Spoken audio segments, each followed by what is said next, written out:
Good evening, everyone, and thank you for joining us for our open session of the Physical Planning, Finance, and Building Committee meeting of Wednesday, April the 3rd, 2024. It is 6 p.m., and I am calling this meeting to order. We need a motion to convene into closed session. Trustee Davies, seconded by Trustee McDonald. Can't see. Trustee McDonald, are you good to second that? Thank you. Thank you. Thank you. All in favor? Carried. Item 3 is to rise and report from the closed session. Here we rise and report on items dealt with in the closed session. There we received an update report for information regarding the former Lakeview Public School Heritage designation.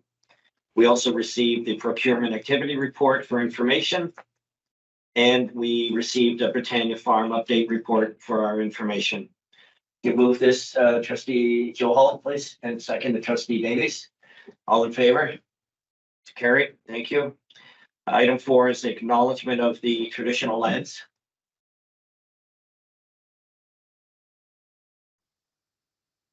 The land upon which we work, live, and sustain ourselves is the ancestral and treaty lands of the Michizagig Anishinaabe, also known today as the Mississaugas of the Credit, the rightful caretakers and title holders of this land. We also recognize the rich pre-contact history and relationships which include the Anishinaabe and the Ongwe-Hongwe.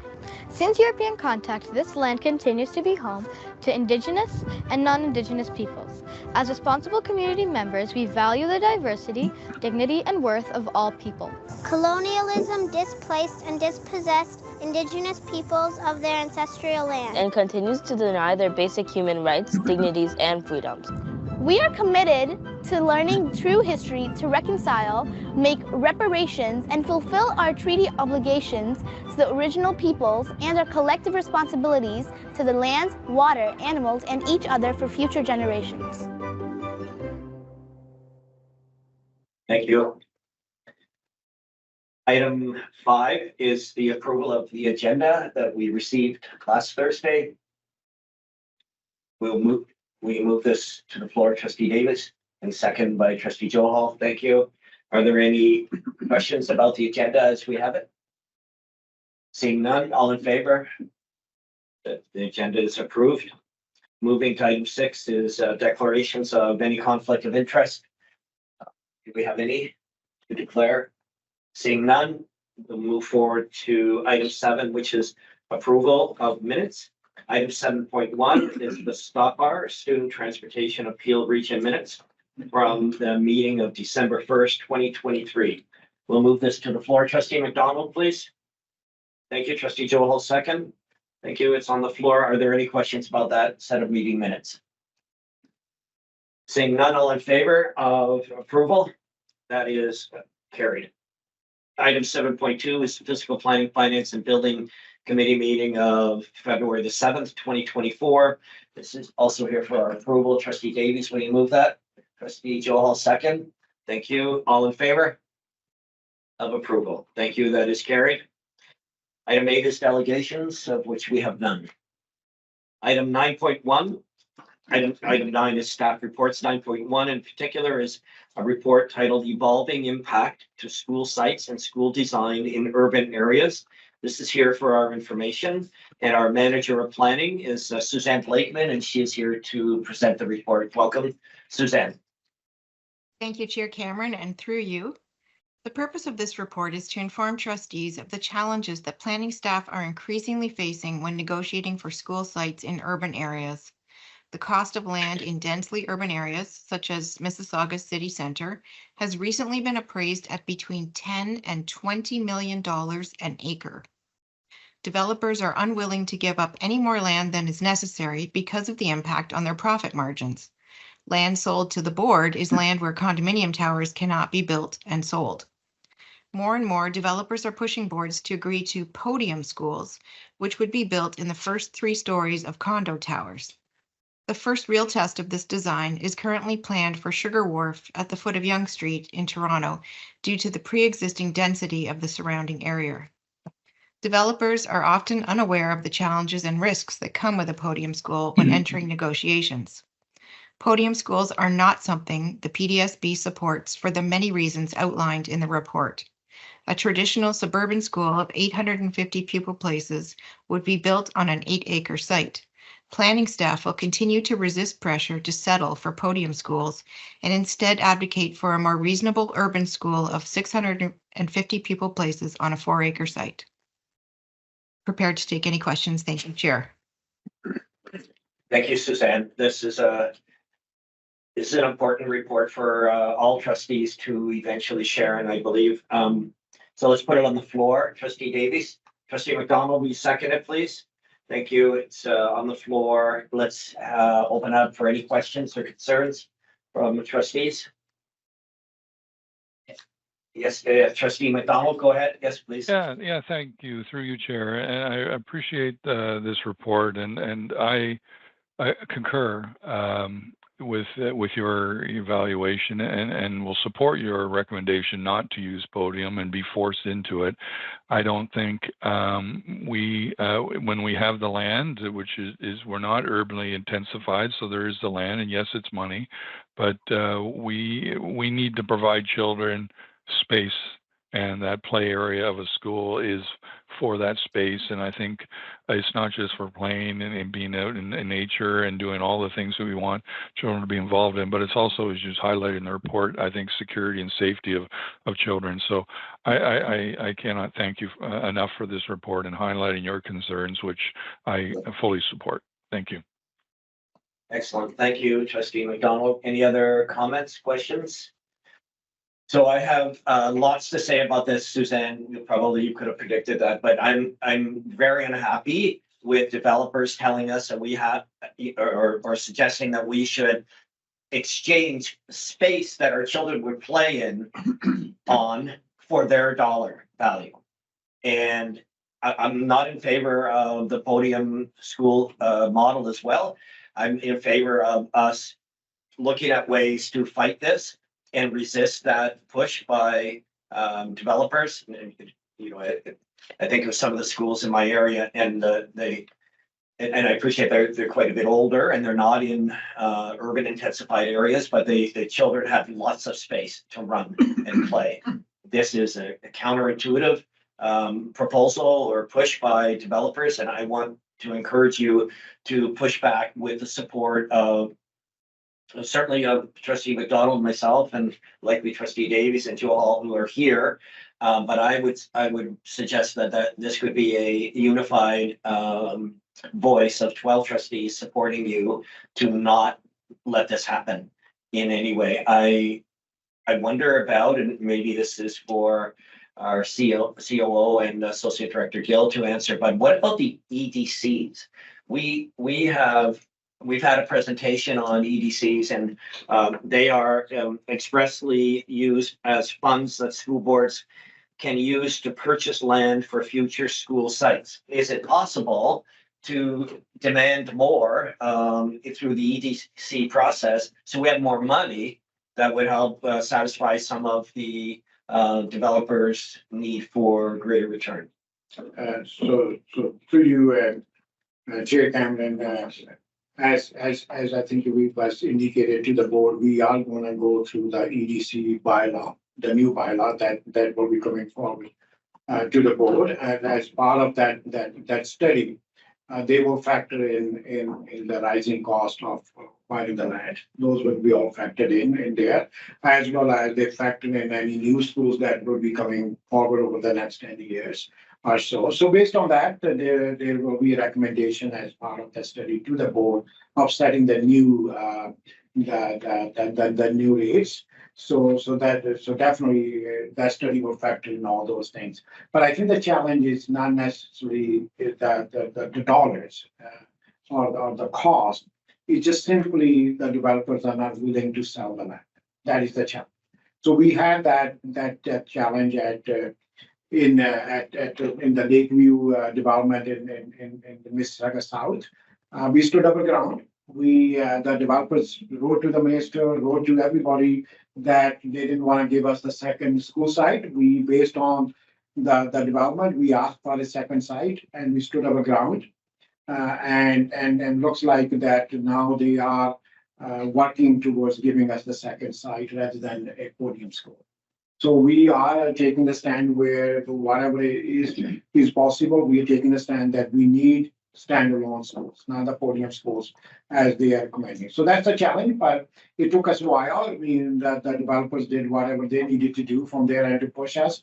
But we stood our ground, and then I think it looks like Mr. Dan may confirm that, but it looks like that we will be getting our second standalone site for the second school in that development area.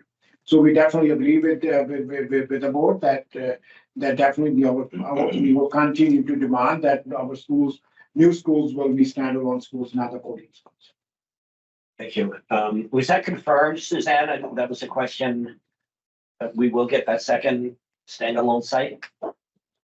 We're waiting to hear back from our lawyer, who's waiting back to hear from the lawyer of the developer. And I think that that's resting on a decision to come from the Minister of Housing and Municipal Affairs.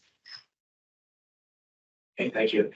This is counterintuitive in every way, right? For us to have schools on smaller pieces of property. Mental health, and we've been talking about this for the last couple of years about our children's mental health, their need to be outside, the world out there that is good for them to be breathing fresh air when they've been stuck inside during COVID and still recovering in many ways. The need for exercise, the physical health that comes with that.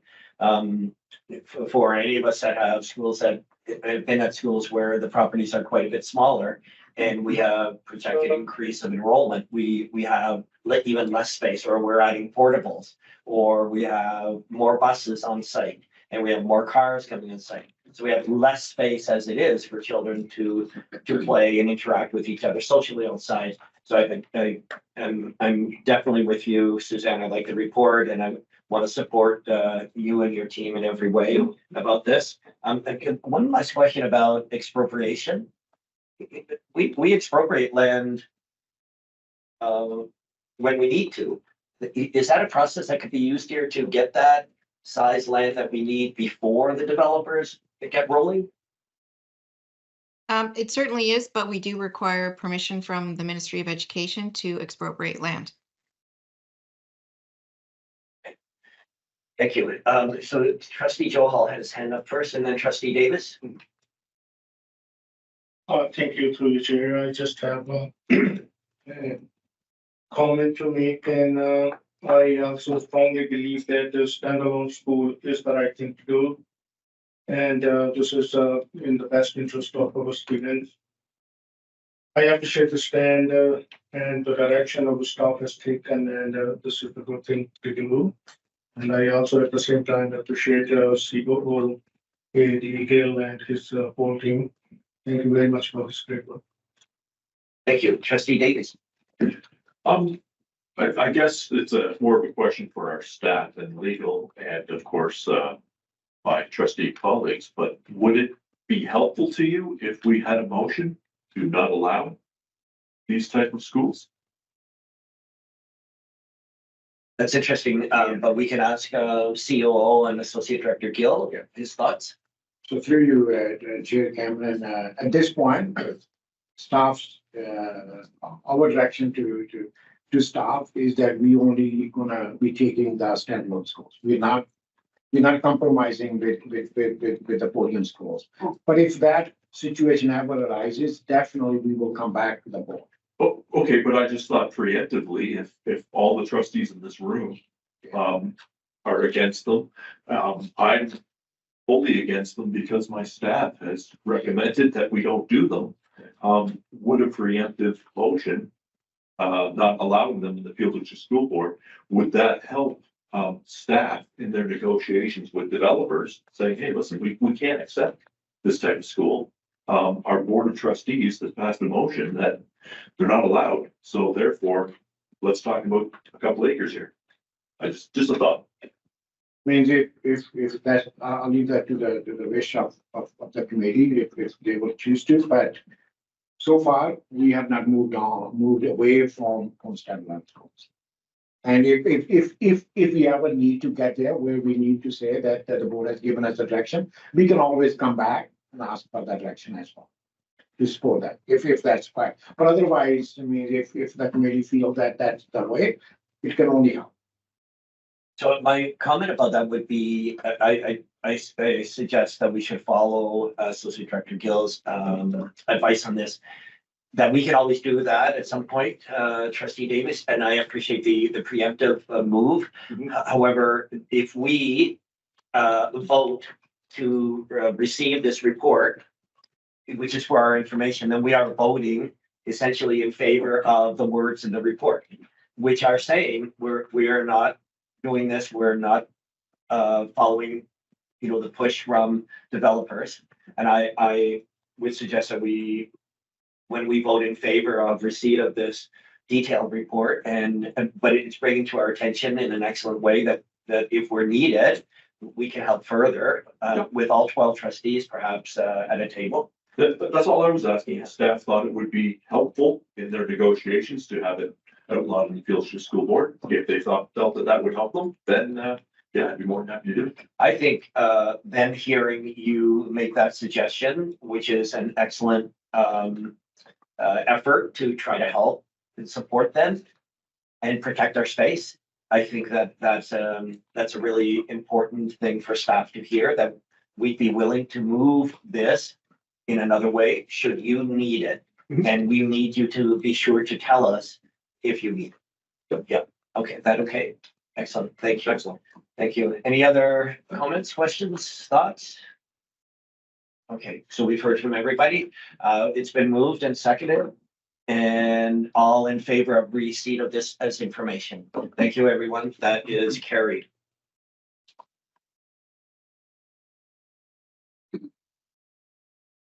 Item 9.2 is the application status update for our information. Zach is here. Yes, this will be presented by Zach Tesero, who is a development planner with the board. Go ahead, Zach. Thank you. Thanks, Chair Cameron. And through you, Chair, this report is for information and includes a list of development applications reviewed by staff for the months of February and March 2024, with the location map and the letters sent to the respective municipality. For the month of January 2024, there were no development applications that were first submissions. I am now open to take any questions you may have. Thank you, Zach. Let's move this to the floor. Trustee McDonald, will you move it, please? Thank you. Trustee Johal, second. Thank you. It's on the floor. Are there any questions or concerns about this application status update? Yes, Trustee Davis. I'm just looking at this and this is something that it's still pie in the sky. They just put it in an application. There's no dates associated with any of these applications. Sorry, through you, Chair. You talk these applications. You're wondering if they don't know when they're going to be done. Is that what you're asking? Yes. Yeah, these are just the first submission, so it could take anywhere. It could take a few years before they get the building permits, put the shovels in the ground. Thanks for that clarification. Thank you. No worries. Thank you. It's been moved.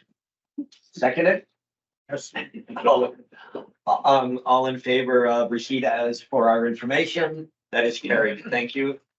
Item 9.4 is the vandalism activity report, also here for our information. Will be presented by Wendy Dobson, our controller of corporate support services. But before we call on Wendy, let's get it on the floor. Trustee Johal will move it. Trustee Davies will second. Thank you. It's on the floor. Go ahead, Wendy. Welcome. Thank you, and through you, Chair. In your package this evening, as you have mentioned, is the vandalism activity report for the months of December 2023 and January 2024. In the month of December, there was a total of 15 after-hour incidents, 9 of which were vandalism and 3 of other miscellaneous suspicious activities. Out of the 9 reported vandalism incidents, there was only 1 which was caused in result of graffiti and 5 incidents of broken windows. For January 2024 report, there were a total of 18 after-hour incidents reported, 7 of which were vandalism. Out of the reported vandalism, 2 are graffiti incidents. One was a broken window, and 1 vandalism incident caused damage to a playground structure. I'm happy to take any questions you may have regarding this report. Thank you. So the vandalism report was moved and seconded. It's on the floor. Are there any questions regarding 9.4? Yes, trustee Joel. Yes, just a good question through you, Chair. Thank you for this edit report, Wendy Dobson. I was wondering 5 broken windows and $7,000 was huge.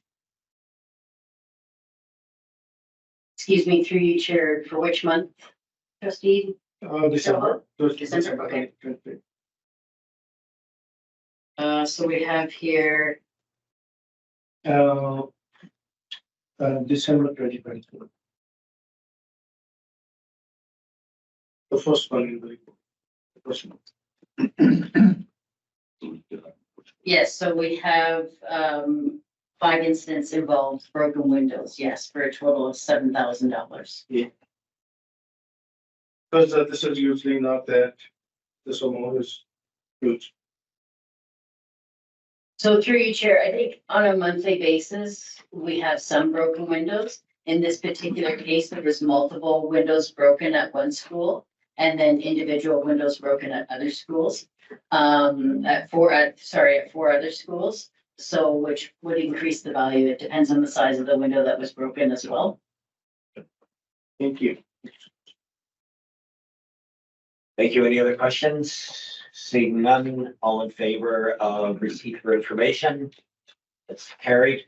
And I apologize for the curve, Wendy, but thank you for rolling with that. I went from 9.2 to 9.4 and there is a 9.3 in between. So we'll go back to 9.3, which is a procurement activity report.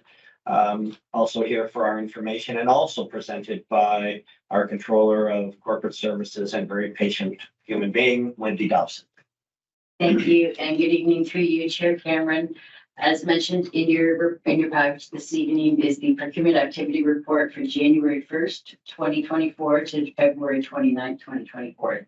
Highlights within this report are the contract for fencing services as required, the contracts for air handling unit upgrades at Heart Lake Secondary School, Morningstar Middle School, Meadowville Secondary School, and Streetsville Secondary School were all awarded. The contract for supply Apple computer and related devices was also awarded. I'm happy to take any questions you may have on this report. Thank you. Thank you. Before we get to any questions, let's move it to the floor. Trustee Joe Hall, will you move it? Please, Trustee McDonald, will you second it? Thank you. It's on the floor. Are there any questions about 9.3, the procurement activity report? Seeing none, all in favor of receipt for information? That is carried. Thank you. Thanks, Wendy, for your patience too. 9.5 is the Fiscal Planning, Finance and Building Committee terms of reference, and it will be presented by our Chief Operating Officer and Associate Director, Gil, here for our recommendation as a recommendation. Thank you, and through you, Chair Cameron. Attached to the report is the terms of reference for the Physical Planning, Finance and Building Committee. Just to highlight why it's in front of the committee is the one is 2 reasons. One is there's a new standard template where all of the terms of all the committees of the board will be put it into that format. So that's number one. The second is also any information that was from the governance directives that we received. They are now part of the terms of this committee as well. So just to highlight a couple of the terms. It will continue to be a standing committee of the board. There will be 6 trustees as part of the membership of this committee, including the chair. In addition to that, the board chair and the board vice chair will be ex officio members of that committee, as they are for all standing committee of the board. The members, the chair and the vice chair, they get elected for 2-year term for this committee in there. So in addition to that, most in the terms there are committee's mandate, there's a number of points there which are included in the terms. Also, the roles and responsibility of the members are also included in the terms of office. So I'm happy to respond to any questions you may have. And let's move this to the floor. Trustee Davies, will you second it, please? Trustee Johal? Okay, it's on the floor. Are there any questions about the report from trustees? So I would just add, it's not unusual for any committee anywhere in any government arm to have terms of reference of its committees. So for us, this means as members, our term will be over in November. Yes. Okay, and then we'll reorganize and see who would like to become a member of this board. And I appreciate the report. It's pretty clear and there are no questions. So all in favor of receipt as a recommendation to us? Trustee McDonald, thank you, sir. That is approved and carried. Item 10 is communications, of which we have none. Item 11 is trustee motions for consideration, of which we have none. Item 12 is trustee notices of motion, of which we have none. And adjournment. Trustee McDonald, will you adjourn us? Move us. Trustee Davies, will you second it? All in favor of adjournment? We are so adjourned. Thank you.